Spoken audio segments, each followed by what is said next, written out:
నేను ఏదో పెద్ద పాపమే చేసి ఉండవచ్చు, ఆ పెద్ద పాపానికి తగినంత ఫలితాన్ని మాత్రం నాకు ఇవ్వకండి. అంత పెద్ద అశుభవార్త నేను వినేటట్టుగా చేయకండి. దానివల్ల నేను తల్లడిల్లిపోయేటట్టుగా నన్ను మార్చకండి.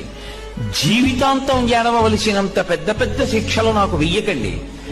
మరి నీ పాపం ఎలా పోతుంది? నన్ను అనుగ్రహించండి. నేను తప్పు చేశాను. ఎందుకు చేశాను? మీరున్నారని తెలియక చేశాను ఒకప్పుడు ఆ పాపం. ఇప్పుడు తెలుసుకున్నాను మీరున్నారని, కాబట్టి నేను చెయ్యను. ఇప్పుడు నేను ప్రయత్నపూర్వకంగా ఏ తప్పు చెయ్యట్లేదు, కానీ అప్పుడు చేశాను. ఈశ్వర, మీరు నన్ను మన్నించి ఆ పాపము యొక్క ఫలితాన్ని ఇచ్చేటప్పుడు బహు తక్కువ చేసి ఇవ్వండి. నేను భరించగలిగేలా ఇవ్వండి తప్ప నేను భరించలేనంత దుఃఖాన్ని నాకు ఇవ్వకండి. ఇది నోటితో అడగక్కర్లేదు.